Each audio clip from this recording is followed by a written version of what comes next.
Graça e paz, querido irmão, querida irmã, tudo bem com você? Eu espero que sim. Eu tenho uma palavra hoje para abençoar a sua vida e aquecer o seu coração. O tema é: o que fazer para ser curado da depressão? O que fazer para ser curado da depressão?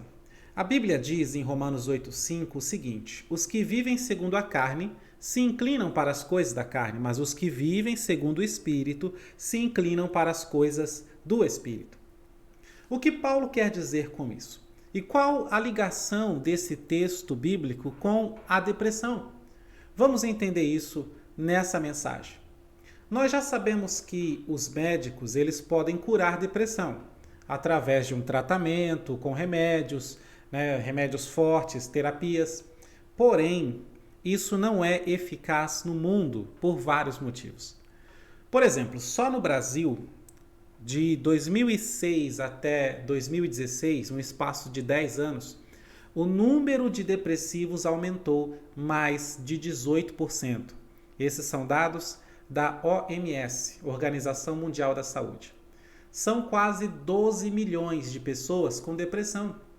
Estamos vivendo agora, no momento em que eu gravo essa mensagem, a pandemia. E durante essa pandemia, a venda de remédios para dormir aumentou de forma assustadora. Drogas como Rivotril, Zolpidem, Stilnox, entre outros, que são na verdade calmantes, remédios geralmente para a insônia, mas também utilizados pelas pessoas para várias coisas, incluindo a depressão. Então o aumento desses remédios aumentou. Agora, segundo o terapeuta Marco Abud, que é um médico especialista em depressão, esses remédios são depressivos, ou seja, eles aumentam as chances de depressão. Engraçado, né? E olha essas estatísticas. Em 2018 foram vendidos só no Brasil 56,6 milhões de caixas de remédios como Rivotril e similares. Isso é cerca de 6.500 caixas de remédios por hora. E agora, recentemente no ano passado, 2020, em abril e maio mais ou menos, durante a pandemia, houve um aumento de 22% na venda de Rivotril em comparação com abril e maio de 2019. Em números, são mais de 5 milhões de caixas de Rivotril em apenas 2 meses. É suficiente para dizer que 1 a cada 4 brasileiros usa um desses calmantes, que aliás causam dependência. A pessoa fica dependente de remédio, fica viciada. Segundo Marco Abud, muitos médicos que não são terapeutas receitam esses remédios aos seus pacientes. O problema dos calmantes é que, além de causarem depressão, eles não tratam a insônia, porque o efeito do remédio se perde com o tempo. Funcionam no começo, mas depois é preciso ficar aumentando e aumentando a dose para ter o mesmo efeito. E não somente isso, o sono produzido por calmantes não é saudável e não resolve nada. Vamos entender rapidamente isso. O ciclo do sono, ele é dividido em 3 fases. Primeira fase, sono superficial. É quando você começa a dormir, certo? Segunda fase, o sono profundo, aquele que recupera o cansaço físico. E a terceira, o sono REM, aquele onde os sonhos acontecem e recupera o cansaço mental. Você percebe que o sono superficial não é bom? Porque é só o começo. O que importa mesmo é você descansar fisicamente, sono profundo, e descansar mentalmente, sono REM. Agora, pasmem com essa informação.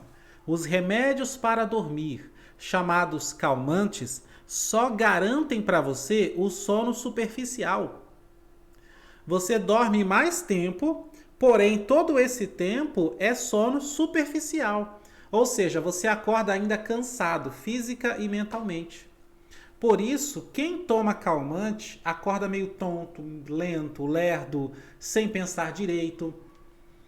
Pare para pensar, isso aumenta as chances de ficar depressivo, aumenta as chances de cair e quebrar a perna, no caso dos idosos, aumenta acidentes de trânsito, aumenta o número de desempregados, porque a pessoa que está cansado física e mentalmente não produz direito, não trabalha direito, comete mais erros no trabalho. Certamente, essa não é a vida abundante que o Senhor Jesus ele tem para nós, de João 10:10. Os tratamentos com bons médicos para a depressão podem custar muito caro. Por isso, nem todo mundo pode fazer, mas uma coisa simples que todo mundo pode fazer é aprender, entender, para poder então reagir, tomar decisões melhores. Aprender sobre as doenças, aprender sobre os remédios, aprender principalmente sobre a palavra de Deus para entender como é o processo de cura que vem da parte do Senhor. Doenças físicas e demônios, saem com oração e repreensão no nome de Jesus. Agora, doenças mentais, doenças na alma e no espírito só podem sair com o aprendizado e a prática da palavra de Deus. É assim que Deus ele cura a opressão e a depressão. Como? Enchendo você da santa, doce, fiel, verdadeira, digna, honrosa, maravilhosa, poderosa palavra de Deus. É assim que Deus cura, enchendo você da palavra. Olha o que Paulo diz. Os que vivem segundo a carne se inclinam para as coisas da carne, mas os que vivem segundo o Espírito se inclinam para as coisas do Espírito. Romanos 8:5. E o que Paulo está dizendo? Vamos atualizar esse texto, vamos trazer para os nossos dias. Tá? Vamos lá. Primeiro, o que significa carne? Carne significa, se refere à sua natureza humana. Agora, se inclinar se refere à sua mente. Coisas da carne é a vontade do corpo. E espírito? Espírito é a natureza divina, o Espírito Santo, que regenera, transforma o homem em nova criatura. Coisas do Espírito é a vontade de Deus.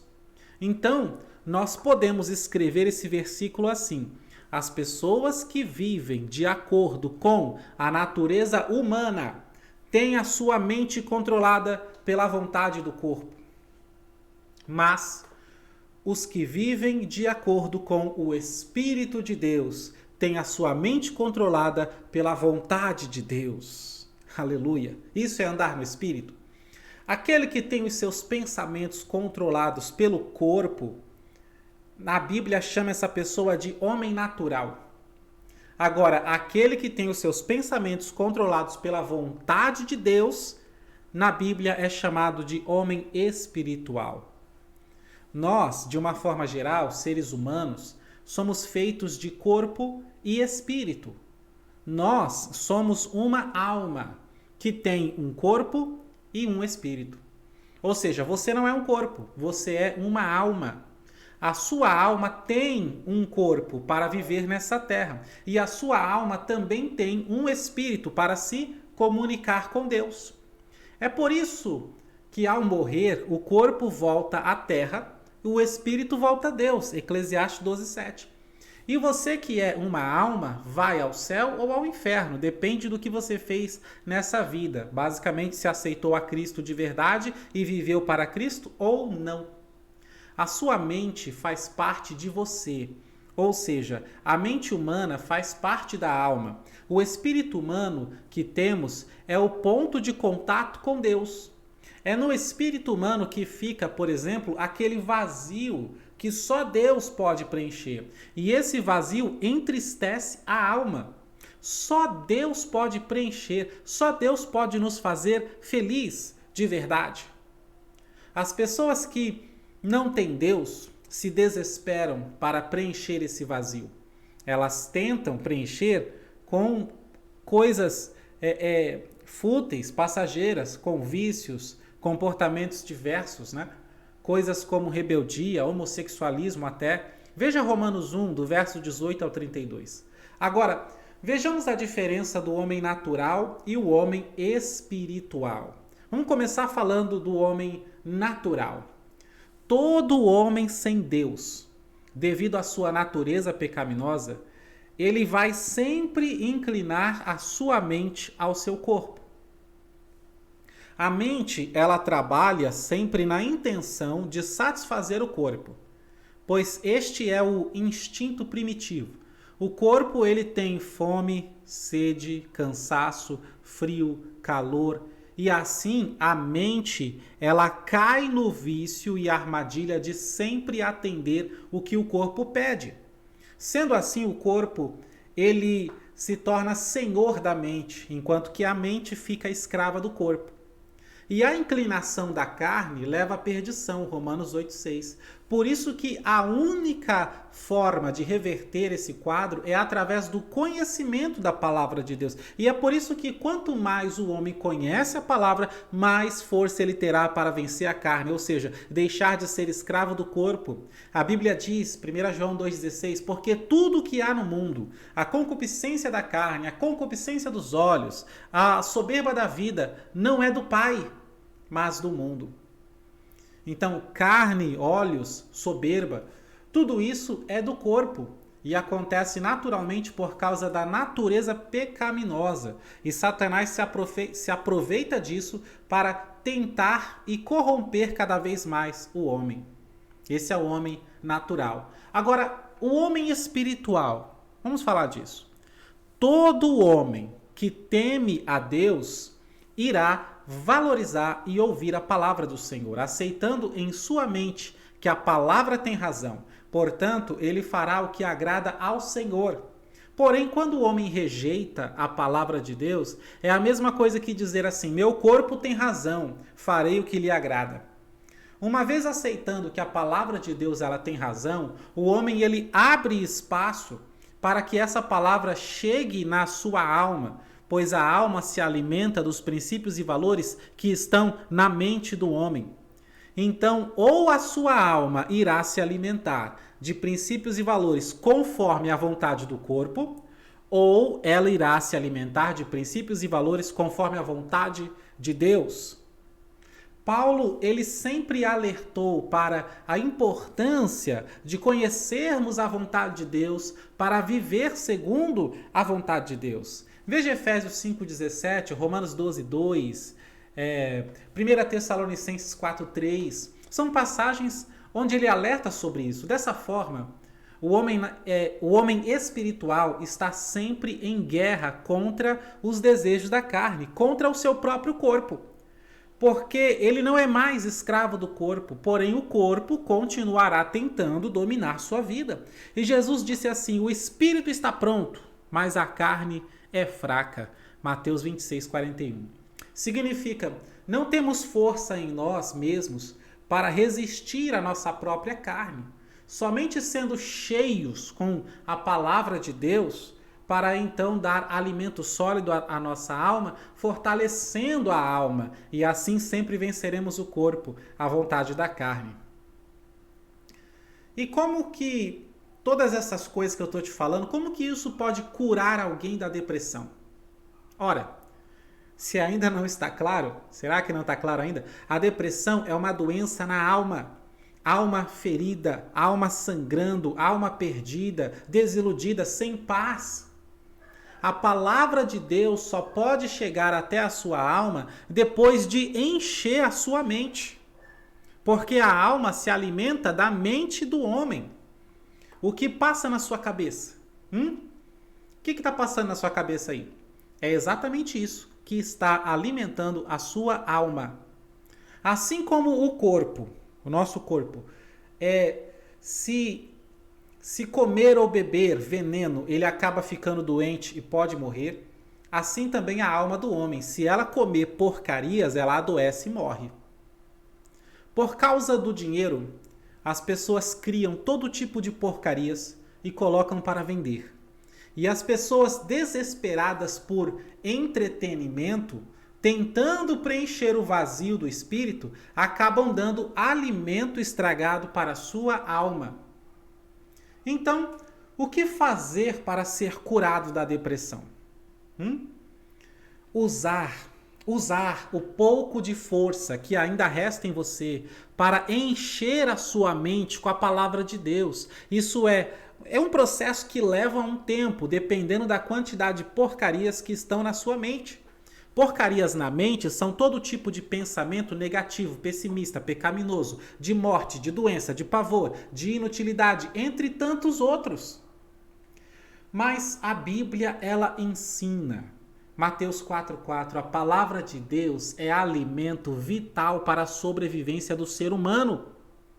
Mateus 4,6, a palavra de Deus é tão poderosa que até o diabo usa ela contra nós.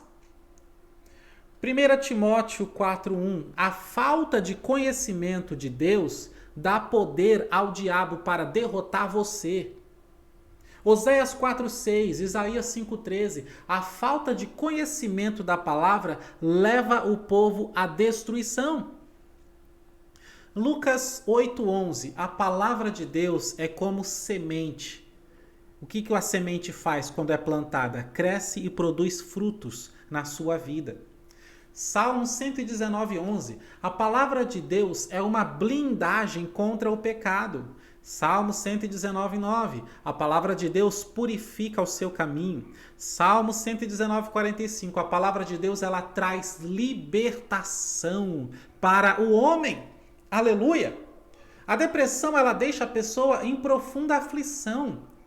E o salmista ele diz assim, Salmo 119, 107, estou aflitíssimo. Vivifica-me, Senhor, segundo a tua palavra.